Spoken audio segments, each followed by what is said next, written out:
हमारे जिला के डी से डीएम और डी से दिल, केवल डीएम नहीं, दिल वाला कोई डीएम है, वो डीएम राजकुमार है। और दिल वाले डीएम ने आज साबित किया कि किसी भी संस्कृति का रक्षा बिना सांस्कृतिक कार्यक्रम का नहीं हो सकता है। सर, हम आपके आभारी हैं, जिला के पदाधिकारियों का आभारी हैं कि आप लोगों ने हम लोग को बुला करके इस मंच पर कुछ कहने और सुनने का मौका दिया।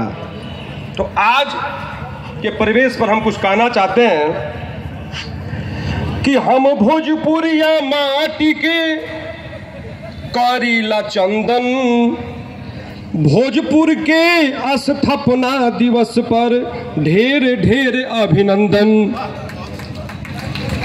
ये का माटी है कि माटी खाटी अपना भोजपुर के, माटी खाटी अपना भोजपुर के सलाम करीला हम। यह पावन भूमि बीरवन के प्रणाम करीला हम। यह पावन भूमि बीरवन के प्रणाम करीला हम। बाबू कुंवर सिंह कवि कैलाश के दुनिया जाने नाम के, आयरन देवी के भूमि है एहिजा चरण पहुँचल बा राम के। बाबू कुंवर सिंह कवि कैलाश के दुनिया जाने नाम के, आयरन देवी के भूमि है एहिजा चरण पहुँचल बा राम के। खेत के धान चना के खा के, हमनी के स्वावलंबी है जा, खेत के धान चना के खा के आराम करीला हम। यह पावन भूमि बीरवन के प्रणाम करीला हम। यह पावन भूमि बीरवन के प्रणाम करीला हम। तो गंगा सोन नदी के बीच भोजपुर के पहचान बा। गेहूं चना मसूरिया मकई बालू के यही जे खान बा। गंगा सोन नदी के बीच भोजपुर के पहचान बा। गेहूं चना मसूरिया मकई बालू के यही जे खान बा। नाम लिखल इतिहास में मिली, नाम लिखल इतिहास में मिली, उ काम करीले हम। यह पावन भूमि बीरवन के प्रणाम करीले हम।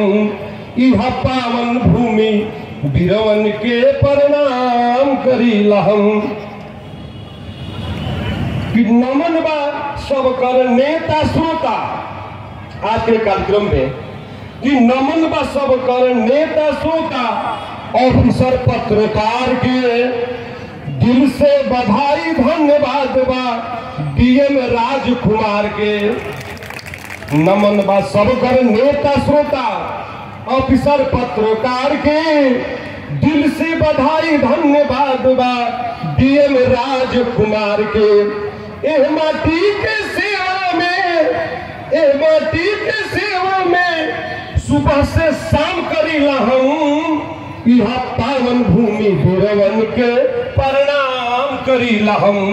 यह पावन भूमि बीरवन के प्रणाम करीला हम। अंतिम लाइन बा कि फहरे झंडा भोजपुरी के, एह माटी के एगो चीज पूरा विश्व में बोलल जाला। फहरे झंडा भोजपुरी के सगरे देश विदेश में, आ करस भोजपुरिया सीमा के रक्षा रह के फौजी ड्रेस में। फहरे झंडा भोजपुरी के सगरे देश विदेश में, करस भोजपुरिया सीमा के रक्षा रह के फौजी ड्रेस में। कलम से लिख से आ जाए, कलम से लिख से आ जाए खुलेआम करीला हम। यह पावन भूमि बीरवन के प्रणाम करीला हम। यह पावन भूमि बीरवन के प्रणाम करीला हम। माटी खाटी अपना भोजपुर के सलाम करीला हम।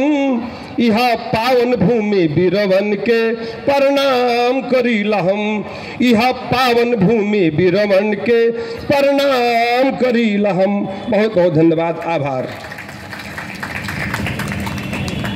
भारत